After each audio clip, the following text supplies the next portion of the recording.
একটি শান্ত নদীর ধারের ছোট্ট শহরে রাফি নামে ২৪ বছরের এক যুবক বাস করত। সে তার বাবার ছোট্ট দুগ্ধ খামারে কাজ করত এবং প্রতিদিন ভোরবেলা শহরের বিভিন্ন পরিবারে দুধ সরবরাহ করত। কিন্তু রাফির মন শান্ত থাকত না। সে জীবন থেকে আরও বেশি কিছু চাইত, সফলতা, সম্মান আর একটি উন্নত ভবিষ্যৎ। প্রতিদিন প্রচণ্ড রোদের মধ্যে ভারী ক্যান বহন করে ঘুরে বেড়ানো তার কাছে একঘেয়ে আর অন্তহীন মনে হতো। একদিন রাফির মাথায় একটি চালাক পরিকল্পনা এলো। সে ভাবল, দুধে যদি একটু পানি মিশিয়ে দিই তাহলে পরিমাণ বাড়বে, কম পরিশ্রমে বেশি টাকা পাব, এটাই তো স্মার্ট কাজ। তার বাবা তাকে সম্পূর্ণ বিশ্বাস করতেন, কখনো দুধ পরীক্ষা করতেন না। এই বিশ্বাসই রাফির জন্য হয়ে উঠল সবচেয়ে বড় সুযোগ আর সবচেয়ে বড় ভুল। তারপর এলো ভয়ঙ্কর গ্রীষ্মকাল। নদী শুকিয়ে গেল, কূপে পানি কমে গেল, পরিষ্কার পানি হয়ে উঠল দুষ্প্রাপ্য। কিন্তু রাফি থামল না। সে প্রতিদিন দুধে নোংরা পানি মিশিয়েই সরবরাহ করতে লাগল। সে কল্পনাও করতে পারেনি এই ভুলের ফল কতটা ভয়াবহ হতে পারে। এক সকালে শহরের প্রধান বাজারে একটা বড় ঘোষণা শোনা গেল।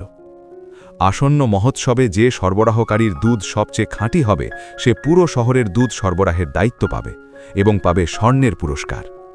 এই কথা শুনে রাফির বুক ধরফর করে উঠল। এটাই ছিল তার স্বপ্নের সুযোগ।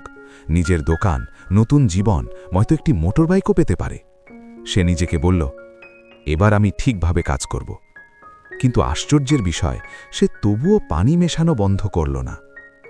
অবশেষে উৎসবের দিন এসে গেল। বাজার রঙিন আলো, সঙ্গীত আর মানুষের ভিড়ে মুখরিত। লম্বা কাঠের টেবিলে বসে বিচারকরা এক এক করে দুধ পরীক্ষা করছিলেন। যখন রাফির পালা এলো, সে কৃত্রিম আত্মবিশ্বাস নিয়ে সামনে এগিয়ে গেল। প্রথম বিচারক এক চুমুক নিলেন। হঠাৎ তার মুখ শক্ত হয়ে গেল। দ্বিতীয় বিচারক দ্রুত প্রধানের কানে কিছু ফিসফিস করলেন। তারপর ভয়ঙ্কর সেই ঘোষণা, এই দুধ নষ্ট, এতে নোংরা পানি মেশানো হয়েছে, এটা পান করা অনিরাপদ। ভিড়ের মধ্যে আতঙ্ক ছড়িয়ে পড়ল। সে আমাদের সবাইকে ধোঁকা দিচ্ছিল। রাফির বুক ভারী হয়ে গেল, শ্বাস নিতে কষ্ট হচ্ছিল। আর তখনই সে দেখল, ভিড়ের মাঝে দাঁড়িয়ে আছে তার বাবা।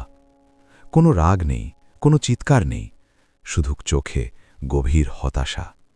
আর সেই নীরব হতাশাই রাফির হৃদয় সবচেয়ে বেশি ভেঙে দিল। সেই রাতে রাফি এক মুহূর্তও ঘুমাতে পারল না। সে বুঝতে পারল, তার শর্টকাট, তার স্বপ্ন, সম্মান আর বাবার বিশ্বাস সবকিছু ধ্বংস করেছে। পরের দিন সকালে সে দৃঢ় সিদ্ধান্ত নিল, আর কোনো মিথ্যা নয়, আর কোনো শর্টকাট নয়। সেই দিন থেকে সে শুধু খাঁটি তাজা দুধই সরবরাহ করতে লাগল। ক্যান যতই ভারী হোক, রোদ যতই কঠিন হোক, সে আর কখনো প্রতারণার পথে গেল না। মাস কেটে গেল। ধীরে ধীরে মানুষ আবার তাকে বিশ্বাস করতে শুরু করল। সে কখনো সেই স্বর্ণ পুরস্কার জিততে পারেনি, কিন্তু সে পেয়েছিল তার চেয়েও বড় কিছু, মানুষের সম্মান আর নিজের প্রতি নিজের শ্রদ্ধা।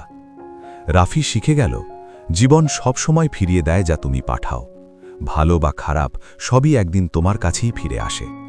তোমার কাজ বীজের মতো। সততা বপন করলে বিশ্বাস কাটবে, পরিশ্রম বপন করলে সফলতা আসবে, কিন্তু অসততা বপন করলে একদিন না একদিন তার ভার বইতেই হবে।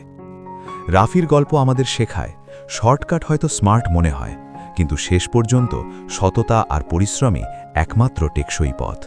কারণ যা দাও তাই ফিরে পাও, এটাই জীবনের নিয়ম।